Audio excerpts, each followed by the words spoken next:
ప్రార్థన చేస్తున్నాం. దయచేసి సాగర్ జీవం గల మాట్లాడి మీ పాల్గొస్తారు. ఈ దీనిని మనం చేసుకొని మీరు మీ బిడ్డలతో మీ వాక్యము వారికి అర్థమయ్యే రీతిలో మీరు సూటిగా చక్కగా మాట్లాడండి. వారు మీ వాక్యాన్ని గ్రహించడం కృప చూపండి. భూమి ఆకాశములు గతించిన మీ మాటలు ఏమాత్రం గతించవు ప్రభా. మీ వాక్యము విలువైన మీ వాక్యం వారి హృదయంలో నాటి ఫలించినట్లు కృప చూపమని, ప్రతి వారిని వినగల చెవు గ్రహించే మనసు దయచేయమని యేసు నామములో వినయంతో ప్రార్థిస్తున్నాం తండ్రి. ఆమేన్. క్రీస్తునందు ప్రియ దేవుని బిడ్డలారా, ఈరోజు దేవుని వాక్యం ధ్యానించుకున్నాం. మీకు అర్థమయ్యే రీతిగా మరి గ్రహించండి. యేసు ప్రభు చెప్పిన ఉపమానాలు. ఇవాళ నేను చెప్పే అంశం ఏంటిది? యేసు ప్రభు చెప్పిన ఉపమానం. ఉపమానం అంటే యేసు ప్రభు తన శిష్యులకు వచ్చిన ప్రజలకు ఒక కథలాగా వివరించి చెప్పిండు. మిత్రులా, ఈరోజు ప్రభు చెప్పిన ఉపమానాలు ఏమని చెప్పిండు ఒకసారి బైబిల్ గ్రంథంలో నుంచి చూడండి. పరిశుద్ధ గ్రంథంలో నుంచి మత్తయి సువార్త 7వ అధ్యాయం 24 నుంచి 27 వరకు గమనించండి. కాబట్టి ఈ నా మాటలు విని. చూడండి, యేసు ప్రభు చెప్పిన ఈ మాటలు మరి విన్న వాళ్ళు ప్రతి ఒక్కరు కూడా ఆశీర్వదింపబడతారు, స్వస్థపరచబడతారు. ఎవరైనా లోకంలో ఇలాంటి శ్రేష్టమైన మాటలు ఎక్కడ కూడా లేవు, ఉండేవి కూడా.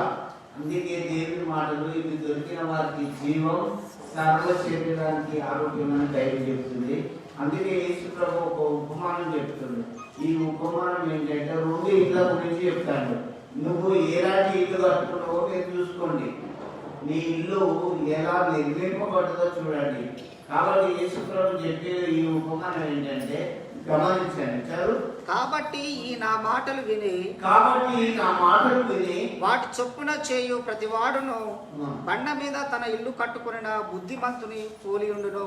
చూడండి, ఈ మాటలు విని వాటి చొప్పున చేయు ప్రతి వాడు తన ఇల్లు ఎక్కడ కట్టుకున్నాడు? బండ మీద కట్టుకున్నాడు. నీ ఇల్లు ఎక్కడ కట్టుకున్నావో నువ్వు యోచించుకోవాలి బాగా. యేసు ప్రభు ఇల్లు గురించి చెప్తూ మీకు అర్థమయ్యే రీతిగా చెప్పింది. ఈ నా మాటలు విని వాటి చొప్పున చేయి ప్రతివాడు వాటి చొప్పున చేయాలి. గుడికొచ్చాం, దేవుని మాటలు వింటాం, మన లోకంలో కలుస్తాం, లోకానుసారమైన జీవితంలో ఉంటాం. అప్పుడు మీ ఇల్లు బండ మీద కట్టుకునే ఇల్లు కాదు. గుడికొచ్చినా కూడా ప్రయోజనం లేదు. నేను చెప్పడం కాదు, వాక్యమే చూడండి.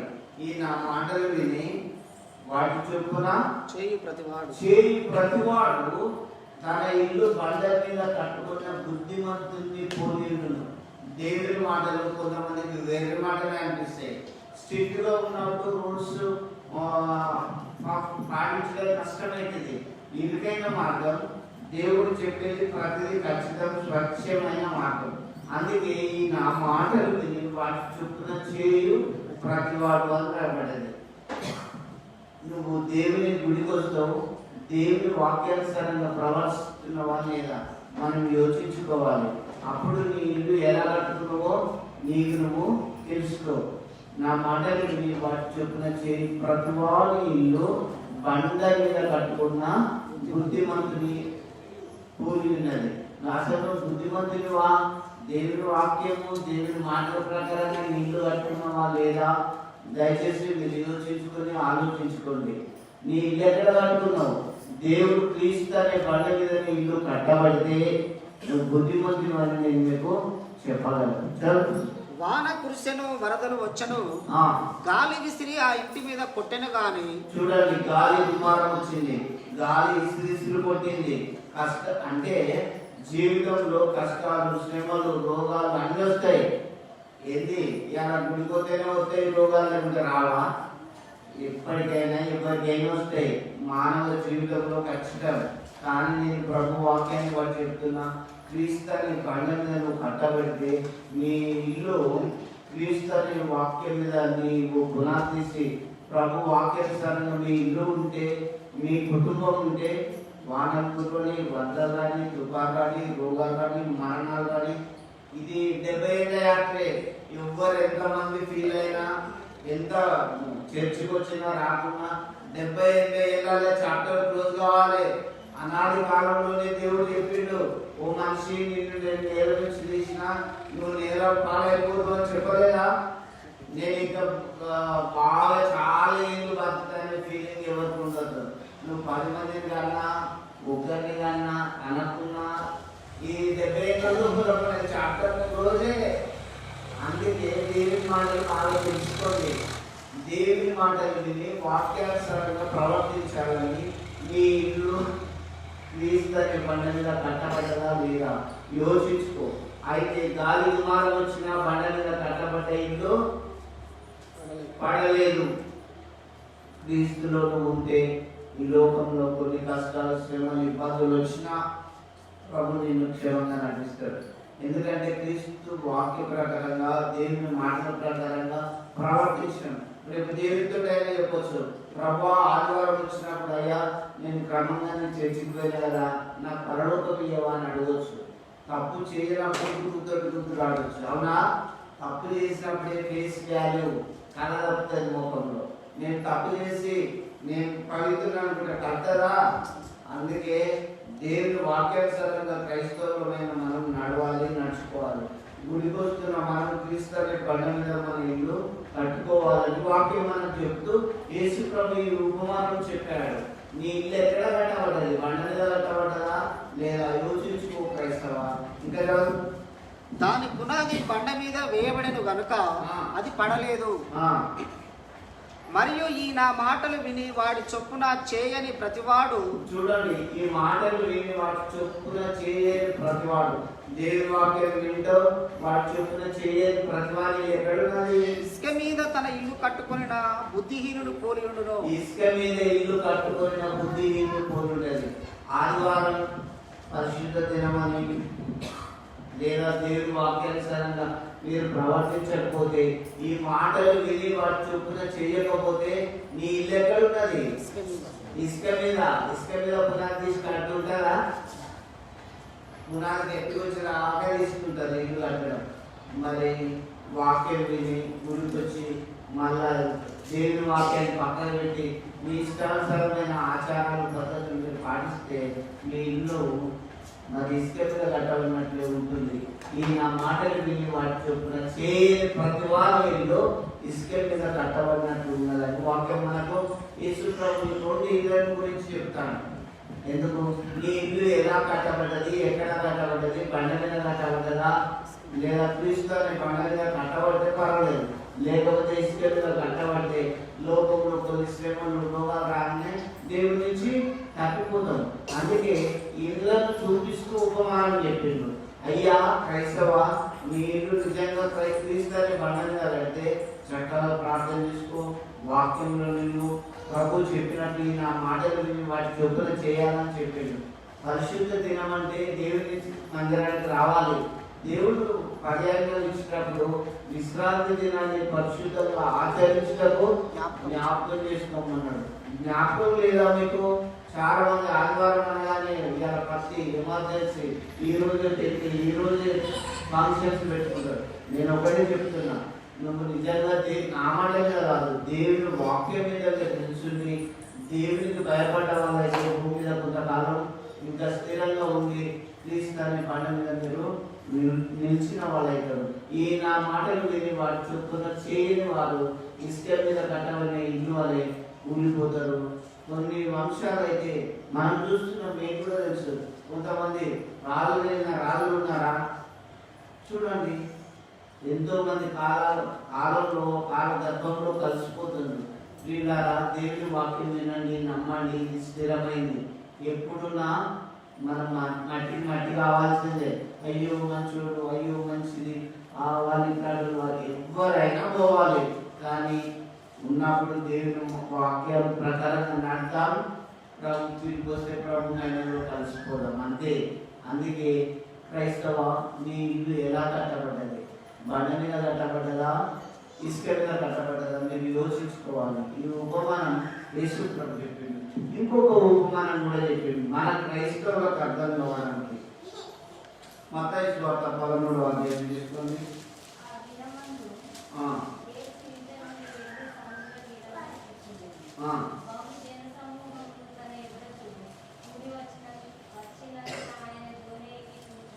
చూడండి, యేసు ప్రభు కూడా ఈ లోకంలో ఉన్నప్పుడు అనేక ఉపమానాలు చెప్పిండు. యేసు ప్రభు ఒక దగ్గర చాలా చక్కగా బోధిస్తుండు. ఆ ఉపమానం, ఆ కథ ఏంటిది చదవక?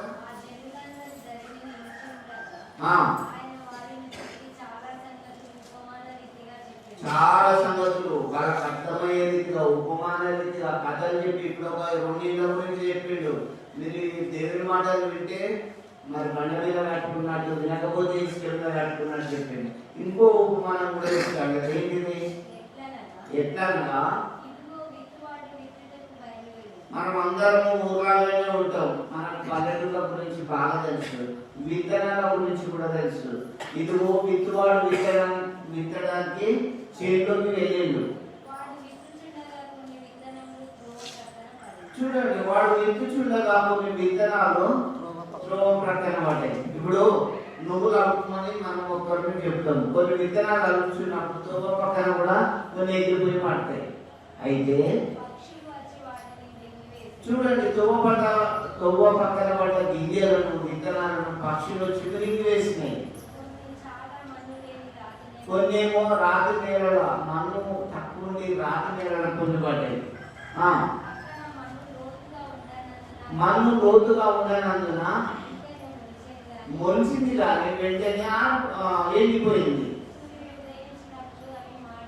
సూర్యుడు ఉదయించినప్పుడు అది వేరు లేనందున మాడి ఎండిపోయింది. కొన్ని విత్తనాలు చల్లుతున్నప్పుడు ఎక్కడ పడ్డాయి? ముళ్ళ పొదలు పడ్డాయి.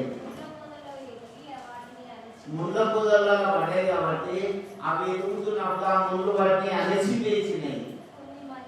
కొన్ని మంచి నేలలో పడ్డాయి.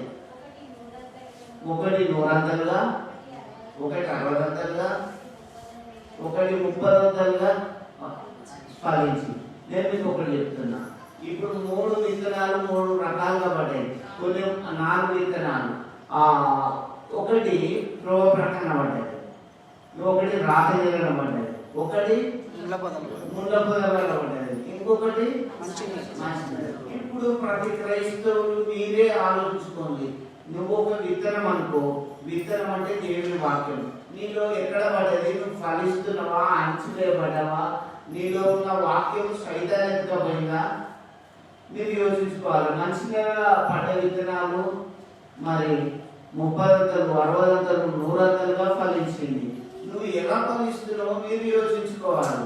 నిజంగా విత్తనం అంటే దేవుని వాక్యం. నేను ప్రతిసారి చెప్తా, ఈ మాటలు దొరికిన వారికి జీవం, సర్వ శరీరానికి ఆరోగ్యం వస్తుంది. ఇంత పెద్ద ఆపరేషన్ అయింది నాకు, మీ అందరికీ తెలుసు. నా కడుపును మొత్తం అది దేవుని చిత్త ప్రకారంగానే ఉపయోగపడదేమో, మరి నాకు తెలియదు. నా జీవితంలో ఒక టాబ్లెట్ నేను వేసుకున్నది కూడా నేను మంచి యాక్టివ్ ఉంటా కదా. అయినా ఇంత పెద్ద ఆపరేషన్ అయినా మామూలు కాదు. నారాయణకు, రవికి, ఏవికి ప్రత్యక్షంగా నన్ను చూసినలో తెలుసు. బతికి బయటికి రావడం అన్నారు. నేను ఒక్కడే అన్నా. ఒక కలెక్టర్ గారు వచ్చి నన్ను చూసినప్పుడు, ఎందుకు అన్ని రోజులు ఉపవాసం ఉన్నాము అని చెప్పినప్పుడు, సార్ మనుషుడు రొట్టె వల్ల కాదు బ్రతికేది, దేవుడిచ్చే మాట వల్ల బ్రతుకుతాడు అని చెప్పిన. అవును, అంతేనా? ఒక వాక్యం చెప్పేది కూడా ఈ మాటలు నా గుండెలో ఉన్నాయి. ఇంకో అయ్యగారు, పెద్ద అయ్యగారు వచ్చి ప్రార్థన చేసిండు, సార్ నేను మాత్రము సజీవుడనే ఇంటికి వస్తా. డాక్టర్లతో చూస్తూ 9 మంది రవి ప్రత్యక్షంగా ఈయన భర్త వేసుకోవాలి, రక్త సంబంధులు ఎవరు సంతకం పెట్టండి, అయిపోయింది టైం అంటాను. ఆయన నా పిక్కలు రవిని ఆ టైంలో సైగ చేసి పెట్టాలని చెప్పిన. అవునా? సైగ చేసి సంతకం పెట్టమని వాళ్ళకి చెప్పిన మాట్లాడే స్థితి లేదు నాకు. వినొస్తుంది, వాళ్ళు చెప్పేది అని వింటున్నా, గ్రహిస్తున్నా, కానీ మాట్లాడి అలాంటి స్టేజ్లో నేను పోయినా కానీ నాలో దేవుని వాక్యం ఉందనేది నాకు తెలుసు.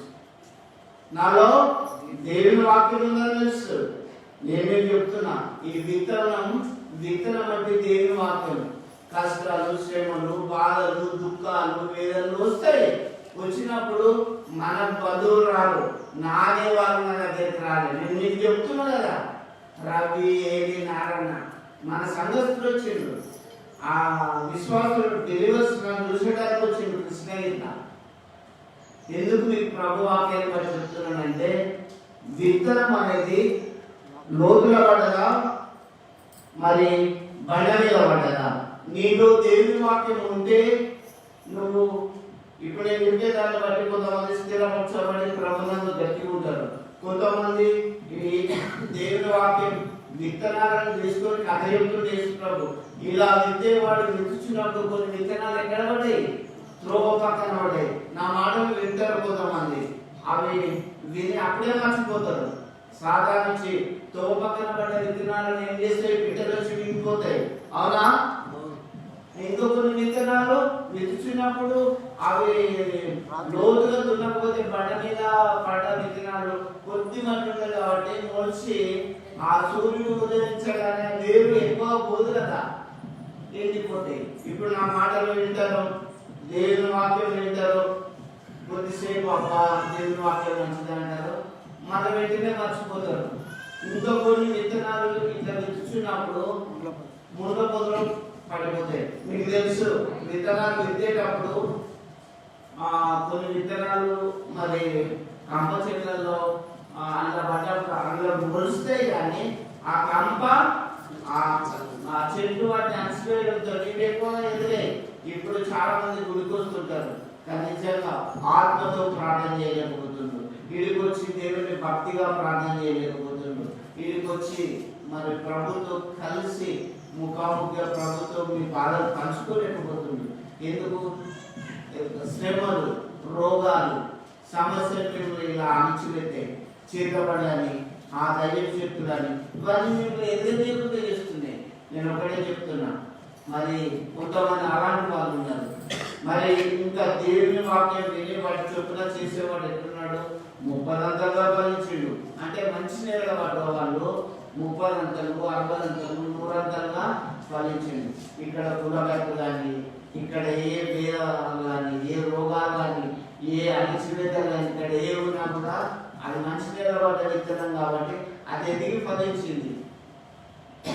క్రీస్తునందు ప్రియ దేవుని బిడ్డలారా, దేవుని వాక్యం అంటే విత్తనం. నీళ్ళు లోతుగా పడితే కష్టాలు వచ్చినప్పుడు నేను మీకు ఇప్పుడే చెప్తున్నాను, ఎవ్వరు రాను. దేవుడు 10 మంది రానా కూడా లాస్ట్ గంజిగోష్ఠులు కూడా దొరకరు. నేను మీకు ఒకటి ఎగ్జాంపుల్ చెప్తున్నా, గమనించండి. నిజమే, ఒక ఆయన పెద్ద ఆఫీసర్, ఆయనకు 4 కొడుకులు 3 బిడ్డలు ఉన్నారు, 7 ఉన్నారు సంతానం, 10 ఎకరాల తోట, 3 ఎకరాల పొలం బాగానే ఉన్నది, హోదా కూడా పెద్ద ఉద్యోగం. ఆయన లాస్ట్ చచ్చిపోయేటప్పుడు నోట్లే ఈగరు వాళ్ళని ఏ కొడుకు వచ్చి పెట్టిండు, ఏ విద్య ఆదరించింది? ఎవ్వరు రాదు. అందుకే చెప్తున్నా, దేవుని వాక్యాన్ని బట్టి మీకు నేను హెచ్చరిస్తున్నా, దేవుని వాక్యం మీలో ఉంటే సరిపోతుంది. కష్టంలో దేవుడు కాపులతో ఇండియన్ పంపించలేదా? నేను ఒక్కనే కదా నారాయణ చెప్తున్నాను. నా దగ్గర రోజు ఎంతోమంది వస్తుంటే పోతుండే వాళ్ళు తెలుసా? మీకు ఎందుకు చెప్తున్నారు అని చెప్తున్నప్పుడు ఎవరో ఒకరు వచ్చేది. హైదరాబాద్ అంత దూరం రావాలంటే మన సంగతులకు ఇబ్బందే. నేను రాకున్నా నా కొరకు ప్రార్థన చేసింది. ఎందుకు చెప్తున్నానంటే, దేవుని వాక్యం మీలో ఉంటే దేవుడు అనిపిస్తాడు. నేను మంచి నేల పడ్డ విత్తనాను. ప్రియ క్రైస్తవ, ఒక్కసారి దేవుని వాక్యం నీలో ఎలా ఫలిస్తుందో ఒకసారి గ్రహించు. తొమ్మ పక్కన పడ్డ విత్తనాలు కొన్నావా? ముళ్ళ కంపలు పడ్డావా? రాతి నేల పడ్డావా? మంచి నేల పడ్డావా? నువ్వు ఎట్లా మిమ్మల్ని మీరు పరిశీలించుకోవచ్చు. చూడాలి, ఇలా టెస్టర్ పెడితే కరెక్ట్ ఉందా లేదా తెలిసిపోతుంది. నేను నువ్వు చూసుకో, నేను మంచి నేలలో పడినా రాత్రి నేల ఇప్పుడు గుడికి వస్తా వెంటనే మర్చిపోతారు. కొంతమంది వింటారు, ఇంటికి పోగిన సమస్యలతో అలసిపోతూ అణిగిపోతుంటారు. నేను మీకు చెప్తాను, ఏ సమస్య వచ్చినా ఏం భయపడదు. ఎంత పెద్ద రోగం వచ్చినా కుమిలిపోకు. నిన్ను ఆదరించి నిన్ను ప్రేమించే దేవుడు నీ పక్కనే ఉంటాడు. తెలుసుకో, దేవుని వాక్యం ఖచ్చితం. వాక్యం ఏం చెప్తుంది తెలుసా? భూమి ఆకాశములు గతించినా నా మాటలు ఎప్పుడు గతించవు. అందుకే నా ప్రియులారా, దేవుని వాక్యం దొరికినప్పుడు బాగా గ్రహించండి, గమనించండి, వినండి.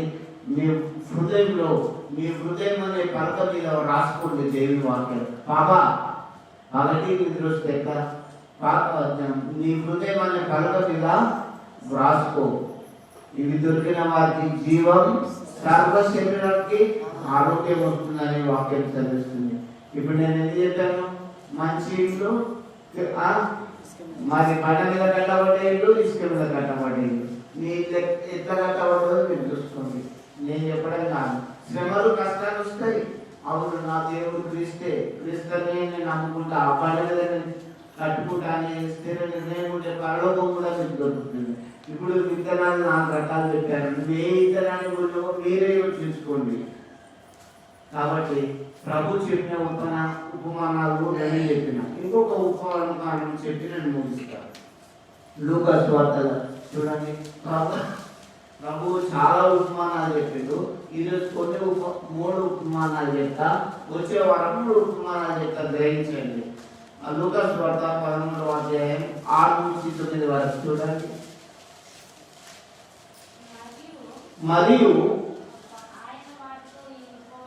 ఆయన వారితో ఈ ఉపమానం ఈ కథ చెప్తాడు. ఏంటిది? చూడండి, ఒక మనిషికి ద్రాక్ష తోట ఉన్నది. అందులో ఒక అంజూరపు చెట్టు కూడా నాటిండు. మీరు ద్రాక్ష తోటలు చూసిందా? ద్రాక్ష గెలలు బాగుంటాయి. నేను 82 నుంచి చూసిన అక్కడ రంగారెడ్డి జిల్లాలో బాగుంటాయి ద్రాక్ష గెలలు. అక్కడి నుంచి కింద ఆగుంటాయి పెద్ద తోటలు. అయితే అట్లాంటి ద్రాక్ష తోటలో అంజూరపు చెట్టు ఒకటి నాటబడ్డది. అయితే అతడు తగిన కాలంలో తోడేయమని ఈ అంజూరపు చెట్టు మీద ఏమైనా పండ్లు దొరికితే అని వెతుకుతూ వచ్చాడు. కానీ దాని మీద ఏమి ఒక్క పండు దొరకలే. నేను మీకు ఒకటి జ్ఞాపకం చేస్తాను. మనం ఏదైనా పండ్ల చెట్టు పెట్టుకొని చూస్తే ఒక్క పండు లేకపోతే మనకి ఏమనిపిస్తుంది? చెట్టు మీద ఒక్క పండు లేదు అనుకుంటాం. అవునా? మనకు కొద్దిగా ఒక రకంగా ఒక భావన వస్తుంది, ఒక్క పండు దొరకపాయ అనుకుంటాం. అదే విధంగా ఒక మనుషుడు అంజూరపు చెట్టు పెట్టి దాని పండు వెతికినప్పుడు ఒక్క పండు కూడా లేదు. దేవుడు ప్రియ బిడ్డలారా చూడండి, మిమ్మల్ని భూమి మీద ఉంచిండు. మీరు మంచి ఫలాలు కాసి భక్తి పరులుగా, విశ్వాసులుగా, ప్రార్థన పరులుగా మీరు జీవించాలని దేవుని యొక్క ఉద్దేశం. కానీ మిమ్మల్ని దేవుడు చూసినప్పుడు, దేవుడు నరులందరినీ దృష్టి చూసినప్పుడు ఆ తరంలో ఎవరు నీతిమంతుడు? నోవా ఒక్కడే నీతిమంతుడు. అంత పాపతలంపులు, వ్యభిచారతలంపులు అన్ని ప్రతి హృదయాన్ని గ్రహించినప్పుడు ఆ తరంలో నోవా ఒక్కడే నీతిమంతుడుగా ఉన్నాడు. నేను మీకు చెప్తున్నా, నిన్ను దేవుడు చూసినప్పుడు, నువ్వు నీతిగా ఉన్నప్పుడు ఏమైంది? తప్పు చేసినప్పుడే కదా మనం తలదించుకోవాల్సి వచ్చింది. అందుకే నేను చెప్తున్నా, 70-80 యాత్రలో భక్తిగా జీవిద్దాం. ఈ భక్తి ఎప్పుడు కూడా మనిషిని చెడగొట్టదు. మన మీద 1000 రాళ్ళు వేసినా కూడా ఏ భయం లేదు. యేసు ప్రభువును ఏం తప్పు చేసిండో కానీ ఏ చేతులు కొట్టిందో, ఏ నోరు తిట్టిందో అప్పుడు యేసు ప్రభువును అని ఆయన మీద ఉంచిందో ఈయన నిజంగా దేవుని కుమారుడు. ఆయనను పొడిచిన వారు, ఆయనను కొట్టిన వారు, ఆయనను దూషించిన వారు తర్వాత తెలుసుకున్నారు. కొట్టేటప్పుడు తెలియలేదు, తిట్టేటప్పుడు తెలియలేదు. తర్వాత ఆయన సమాధికి లేచినాక ఈయన నిజంగా దేవుని కుమారుడు అని పిలువబడ్డాడు. నా ప్రియ దేవుని పిల్లారా, మనం నిజమైన దేవుని ఆరాధిస్తున్నాం, మనం నిజమైన దేవుని ప్రార్థిస్తున్నాం. కాబట్టి కష్టంలో, బాధలో, రోగంలో, దుఃఖంలో, శోధంలో కృంగిపోకు. దేవుని వాక్య ప్రకారంగా ఆయన మాట మీద విశ్వాసం ఉంచు. జీవితయాత్రలో దేవుడు ఎప్పుడు మేము కొన్ని సమస్యలు రాగానే అయ్యో నేను 3 సార్లు పోయిన తప్పటికెళ్ళి కర్మకు పోయిన, మెదక్కు పోయిన, అక్కడ పోయిన అట్లా నేను ఎవడు పోమంటాడు? ఎవరైతే దేవుని ఆత్మానుసారంగా నడిచి ఆయన వాక్యానుసారంగా ఈయన మాటల ప్రకారంగా వింటారో నడుస్తారో వాళ్ళ దేవుడు చూసిస్తాడు.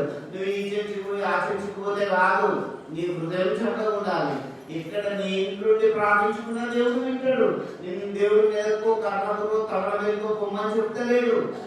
ఈయన మాటలు విని వాటి చొప్పున చేసే ప్రతి వాడు బండ మీద ఇల్లు కట్టుకున్నా బుద్ధిమంతుని పోలియుండును. మీరు బుద్ధిమంతులు కావాలని, వాక్యానుసారంగా ఉండాలని, ప్రార్థనా పనులు కావాలని దేవుడు ఈరోజు ఎంతో ఆశిస్తున్నాడు. క్రీస్తు అనే బండ మీద ప్రియులారా మీరు ఇల్లు కట్టుకోండి. సంఘంలో మీరు ప్రార్థన పనులు విశ్వాసంగా ప్రతి ఒక్కరు ఉంటారు. ఒక బైబిల్ చెప్పే వాళ్ళ బోధకులు గారు పాస్టర్ల విశ్వాసాన్ని మీరు అనుకోకండి. మీరు కూడా దేవుని చేత మరి ఏర్పరచబడిన విశ్వాసాన్ని గ్రహించండి, గమనించండి. ఇక్కడ నేను మీకు చెప్తున్నా, అంజూరం చెట్టు దగ్గర తీసుకోపోతే పండ్లు ఎదుక వచ్చినప్పుడు ఆ తోటలో అంజూరం చెట్టుకు ఒక్క ఫలం కూడా లేదు. అయితే అప్పుడు ఏమైంది? ఇదిగో కనకాకరు ఏమనుకున్నాను తెలుసా, ఇదిగో నేను 3 ఏళ్ళ నుంచి పోయి చెట్టును పెంచుకుంటున్నాను, ఏమి దొరకలేదు, ఒక్క పండు కూడా దొరకలేదు. ఈ చెట్టు 3 ఏళ్ళ నుంచి నేను పెంచిన. సంఘానికి 20 ఏళ్ళ నుంచి వస్తావు, నీ రోగం పోతావు. సంఘానికి 20 ఏళ్ళ నుంచి పోతావు, ఆ చర్చకు పోతావు, ఈ చర్చకు పోతావు, ఎక్కడికో పోతావు. పోలేదంటే నీకు నడిపించే నాయకులు కూడా ఖచ్చితంగా వాక్యం చెప్పాలి. ఎక్కడ ఈ రోజులలో చూడు, ఒక గొర్రె బలంగా పుష్టిగా ఉండాలి అంటే దానికి సరైన ఎదురుంటే అది స్ట్రాంగ్ ఉంటుంది. మేబీ వాళ్ళు సరిగా ఉంటే గొర్రెలు కానీ ఆరోగ్యంగా ఉంటాయి. ఇక్కడ దేవుని వాక్యం, నువ్వు విశ్వాసం నీకు ఏం కాదు, నువ్వు ప్రార్థన పడాలి, నీ ఇంకా ప్రార్థన చేసుకో, దేవుడిని దీవిస్తాడు. నువ్వు క్రీస్తు అనే వాక్యం మీద ప్రభు మాటల ప్రకారం నీ ఇల్లు కట్టుకో, ఏం భయం లేదు. ఇక్కడ చూడు, 3 ఏళ్ళ నుంచి పెంచితే ఈ చెట్టు కాదలేదు, పూత లేదు, ఒక ఫలం లేదు. చూడండి, కాబట్టి ఆ ఫలుడు ఏమన్నాడు? యజమాని చెట్టు చూసిండు, ఈ చెట్టు 3 ఏళ్ళ నుంచి పెంచుతున్నా, కాత లేదు, ఫలం లేదు, పండు లేదు. 12 పిలిచి చెట్టు నరకలేక బాబు అని చెప్పాడు. చూడండి, బైబిల్ పట్టుకుంటావు, గుడికి వస్తావు, నువ్వు నిజంగా క్రీస్తుని కలిగి ఉన్నప్పుడు ఏ భయం నీకు ఉండదు. ఇక్కడ 12 పిలిచి చెట్టు నరకలేమన్నప్పుడు ఏమంటాడు?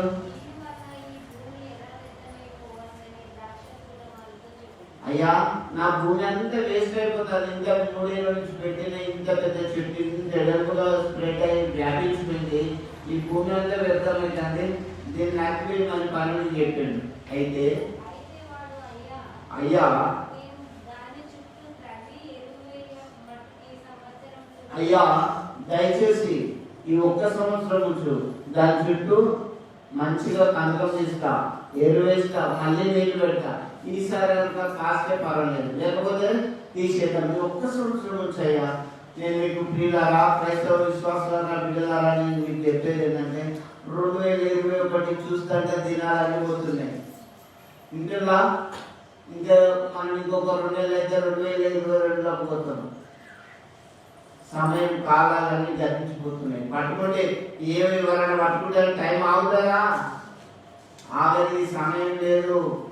అందుకే నేను మీకు చెప్పేది ఏంటంటే వాక్కుతో నింపబడండి, ప్రార్థనలో ఎక్కువ టైం ఇవ్వండి. మీరు ఏ పని చేసుకుంటున్నా దేవుని ఆరాధించుకోండి.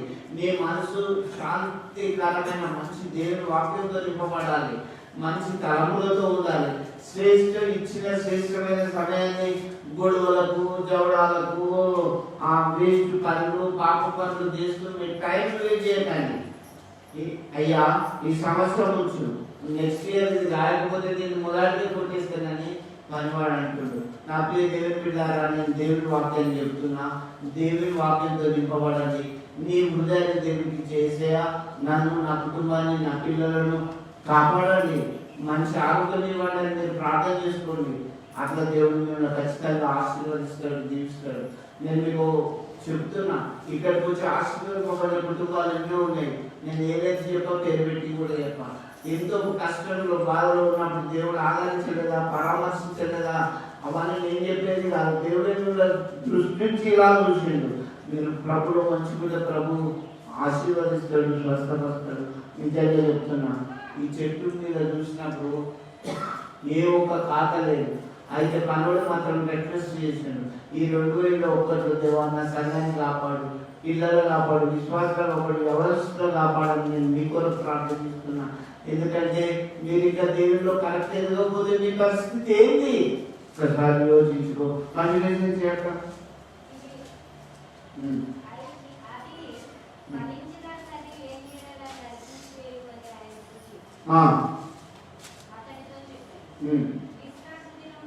చూడండి, అది ఫలించిన సరే లేకుంటే నెక్స్ట్ ఇయర్ దాన్ని నరికివేస్తానని చెప్పి ఒక టైం రిక్వెస్ట్ చేసింది. అయితే ఆ ఫలాలు ఏం రావాలి తెలుసా? గలతీ 5:22 చూడండి, ఏం ఫలాలు రావాలి? ఇక్కడ చెట్టు ఫలించలేదు, ఈసారి నరికేస్తారంటే ఆ పనిలో రిక్వెస్ట్ చేసిండు. మనిషి ఫలించే ఫలాలు ఏంటి? గలతీ 5:22 5 ఆత్మ ఫలాలు ఏమనగా ప్రేమ, సంతోషం, సమాధానం, దీర్ఘశాంతం, మంచితనం, విశ్వాసం, సాత్వికం, ఆశా నిగ్రహం. ఇవన్నీ 9 ఫలాలు ఉంటాయి. నీ లోపల ఒక్కొక్క ఫలం చెప్పు. ప్రేమ. క్రైస్తవులు అంటే ప్రేమ అనేది ఉండాలి. చూడండి, ఈ ప్రేమ అనేది రకరకాలుగా ఉంటుంది. కానీ క్రీస్తు మన ఎడల చూపించినటువంటి ప్రేమ ఉండాలి. అసలు గుడికొద్దు నీలో ప్రేమే ఉండదు. ఆ ఎదుటివాడు పడ్డప్పుడు నువ్వు పక్కపక్క నవ్వుతావు, ఇది క్రైస్తవ ప్రేమేనా? అయ్యో పడవ బిడ్డ లేచేంత ఆప్యాయత ప్రేమ ఉంటుంది. వాళ్ళు పడ్డప్పుడు ఇద్దరు నవ్వినప్పుడు క్రైస్తవ ప్రేమ అంటారా? చూడండి, నీలో ఫలించే ఈ 9 ఫలాల్లో ప్రేమ ఉందా లేదా చూసుకో. ఇంకోటి సంతోషం. నువ్వు ఇతరులు నీ తోటి వాళ్ళు ఎదుగుతూ ఉన్నప్పుడు నువ్వు సంతోషించాలి. అరే వాడు ఎదుగుతుంటే, చూడండి, యాకోబుకు 12 మంది కొడుకులల్లా యోసేపు రంగం నేర్చుకుంటేనే సంతోషించలే, ఊరలేదు. అలాంటి అసూయ నీలో ఉంటే నువ్వు ఫలిస్తావా? సంతోషం ఉన్నాడు. పర్వాలేదు, మా మొదలు చక్కగా ఉన్నాడు, చాలా ఉన్నత స్థాయిలో చదువుతున్న సంతోషం ఉన్నాడు. లేదా ఆ సిస్టర్ చాలా బాగుంది, మంచి స్థాయిలో ఉంది అనేది క్రైస్తవ ప్రేమలో సంతోషం ఉండాలి. కానీ వాళ్ళు ఎదిగినప్పుడు, వాళ్ళు మంచిగా ఉన్నప్పుడు, ఊరు లేక సంతోషం లేక ఈర్ష్య స్వభావం మనలో ఉండదు. ఇంకా సమాధానం. గుడికి వస్తారు, ఒకరినొకరు మాట్లాడుతారు, ఏం అన్నదమ్ములు ఒకరికొకరు మాట్లాడుతారు. అన్నట్టు తమ్ముడు రేపు నేను చెప్పేది అదే, వాక్యం చెప్పేది అదే. అన్న తమ్ముతో మాట్లాడుకోవాలి. ఏంటి ఇంకా సత్య రోజు మాట్లాడుకుంటారా? మన వ్యాధి ఏంటిది? మట్టి మనుషులం. ఈ ద్వేషాలు ఇవి మన పని మాట్లాడుకోవాలి. నేను ప్రభు వాక్యాన్ని బట్టి చెప్తున్నా, దేవుని వాక్యం కూడా అదే చెప్తుంది. సమాధానం అనేది మీలో ఉండాలి. దేవుడు ఏమన్నా తెలుసా సమాధానాన్ని గురించి? ఇక్కడ బలిపీఠం మీద ప్రార్థన చేస్తానంటే ముందు వెళ్ళి నీవు నీ సహోదరునితో సమాధాన పడవచ్చు ప్రార్థేయమన్నాడు. నువ్వు సమాధానం లేక గుడికి వస్తే నువ్వు అన్న అనేది మర్యాద లేదు, తమ్ముడు అనేది ప్రేమ లేదు. మీరు అన్యోన్య భావం, సమాధానం, ప్రేమ లేకపోతే క్రైస్తవులు ఎలా అవుతారు? దేవుని వాక్యం మీకు ఎలా నిలిచిందో మీరే యోచించుకోవాలి. అసలు ఫలిస్తున్నా ఫలించలేదా గమనించండి. ప్రేమ లేదు, సమాధానం లేదు, సంతోషం లేదు, కదా దీర్ఘశాంతం. శాంతం ఉండాలి. ఒకవేళ నన్ను తిట్టిందనుకో, వాళ్ళ ఏడలేక కొంత మనం శాంతం చూపెట్టాలి. తెలుసు తెలియక వాళ్ళు అన్నారు. మనం వాక్యం తెలుసుకున్నాం కాబట్టి వాళ్ళు ఇలా అన్న అట్లా ఇట్లా, తమ్ముడు అట్లా ఇట్లా అని మనం అండర్స్టాండింగ్, శాంతి సమాధానం కలిగి ఉండాలి. లేదు నువ్వు నన్ను ఇట్లా అని అంటే కపటం అనేది మనలో ఉండొద్దు, క్రైస్తవులో ఉండొద్దు. తమ్మిని తెలియదు చెప్పినప్పుడు నాకు పొరపాటు అట్లా కాదు అని చెప్పినప్పుడు మృదువైన మాట కోపమును చల్లార్చును, నొప్పించు మాట కోపమును రేపును. దేవుని మాటల్లో చాలా జాగ్రత్తగా గమనించండి. వాళ్ళు తెలుసు తెలియక చెప్పింది అనుకో, తమ్ముడు అలా ఎందుకు తెచ్చినవరా అంటే వాడు కూల్ అయిపోతాడు. నేను కూడా ప్లస్ మాట్లాడాను అనుకో, అక్కడ ఏమైతుంది? గోడితో పోయేది గొడ్డలా వస్తుంది, తెలుసా? అందుకే క్రైస్తవ జీవితంలో వాక్యం మీద నిలబడాలన్నాను. ప్రేమ కలిగి జీవించాలి, దీర్ఘశాంతంగా బ్రతకాలని వాక్యం మనకు తెలుస్తుంది. ఈ ఫలాలన్నీ మనలో ఉండాలి. ఇంకా చూడు, దయాలత్వం, దయ అనేది మనలో ఉండాలి. చూడండి, దయాలత్వం, దయ అనేది మనకు లేకపోతే చాలా కష్టం. ఒక పేదవాడు ఆకలితో ఉన్నప్పుడు దయ కలిగి ఇక్కడ అన్నం పెట్టారు. నేను మీకు ఒకటి చెప్తాను. నారాయణకు అంత అప్పటికి వాక్యం తెలుసో తెలియదు అని గుడికొస్తుంది. ఎవరో రోడ్డు పోయేటోడు, కింద పడ్డోడు పడిపోతే తీసుకుపోయి మంచాలు వేసి పరామర్శించిన సంఘటన నేను మర్చిపోలేను. గుడిపోతారు, అందరూ ప్రేక్షకుల్లా చూస్తారు. మరి అలా ఆదరించేవారు. మనం ఏదైతే మంచి చేస్తామో ఒక్కరోజైనా మనకు ఉపయోగపడుతుంది. ఇలా దేవుడు ఆకాశం నుంచి నరులందరినీ పరిశీలిస్తున్నాడు. పాపం ఎవరు పరామర్శించి పంపిన అన్న మర్చిపోవచ్చు, కానీ మర్చిపోలే ఆ విషయం. ఎందుకు చెప్తున్నానంటే దయ అనేది మనలో ఉండాలి. ఇంకా మంచితనం. మనము మన పేరు చెప్తేనే మంచోడని పేరు రావాలి. నీకు ఎంత జ్ఞానం ఉన్నా ప్రసంగి ఏమంటాడు? సుగంధ ధైర్యం కంటే మంచి పేరు లేదు. మంచి సెంట్లు పూసుకొని ఉండొచ్చు. సెంట్లు పూసుకుంటే సువాసన నుంచి రావచ్చు. మంచితనం లేకుండా ఏం కాదు. ప్రసంగి అదే చెప్తాడు. ఏమేస్త్రీ మంచితనం అనేది మనలో ఉండాలి. నేను చెప్తున్నాను, అరే పలానా రవి మంచోడు, పలానా సుగంధ మంచోడు, ఏమున్నదండి ఈ లోకంలో నుంచి తీసుకెళ్ళేది? ఆ పలాదుల్లో ఉండాలి మంచితనం. దొరకక చచ్చిపోయింది. మీకు జ్ఞాపకం చేస్తున్నా. దొరకక చచ్చిపోతే ఏం చేసింది? అక్కడ ఉన్న విశ్వాసం ఆయన గుర్తించిన వస్త్రాలు అవి తెచ్చి దొరకక బతికినప్పుడు, అయ్యా ఏ మంచి పని చేసినాను, నువ్వు క్రీస్తు కొరకు ఏ మంచి పని చేస్తున్నావు, ఏ మంచితనం నీలో ఉంది, నేను మీరు యోచించుకుంటారా? ఆలోచించుకోండి. నేను మీకు ఒకటి చెప్తా.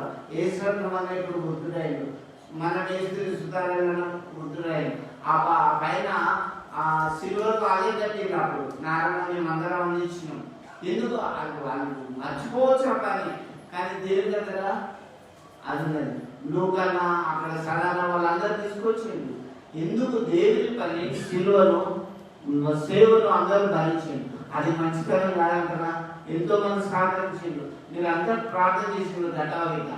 ఎందుకు నేను మీకు చెప్తున్నానంటే మంచితనం అనేది క్రైస్తవ జీవితంలో ఉండాలి, ఫలించాలి. మనలో మంచి ఫలాలు లేకపోతే వేస్ట్ కదా చేసి.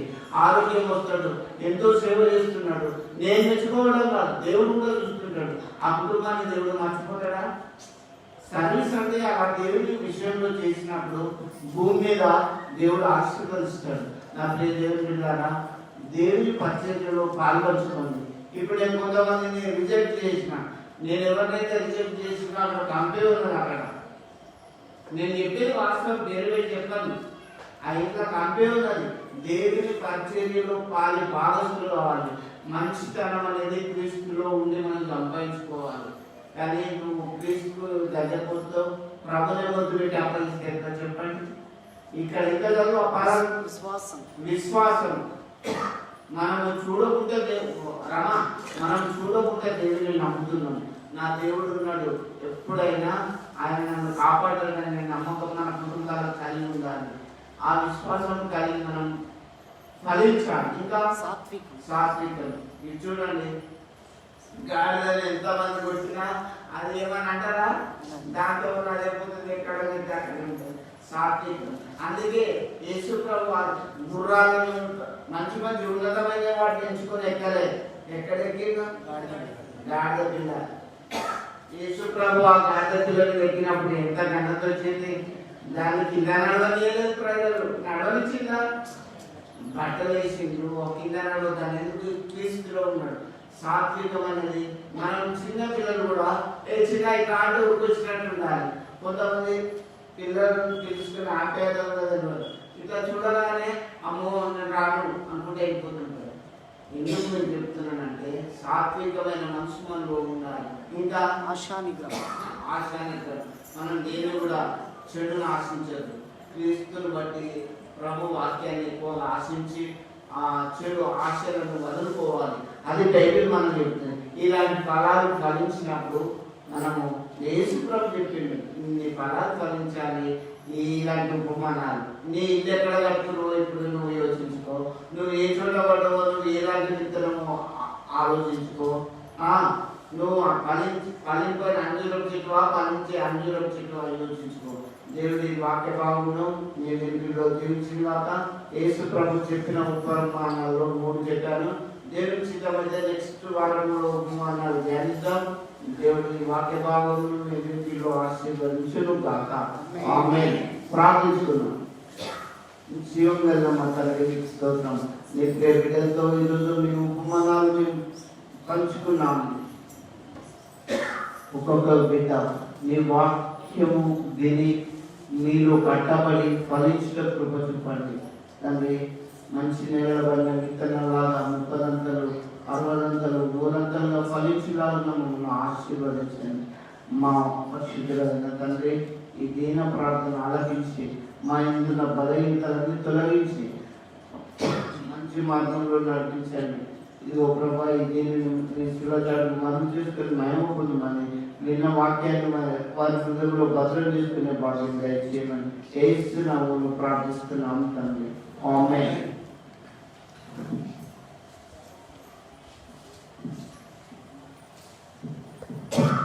సంఘ ఆరాధన కార్యక్రమం కూడా ఏది అంటే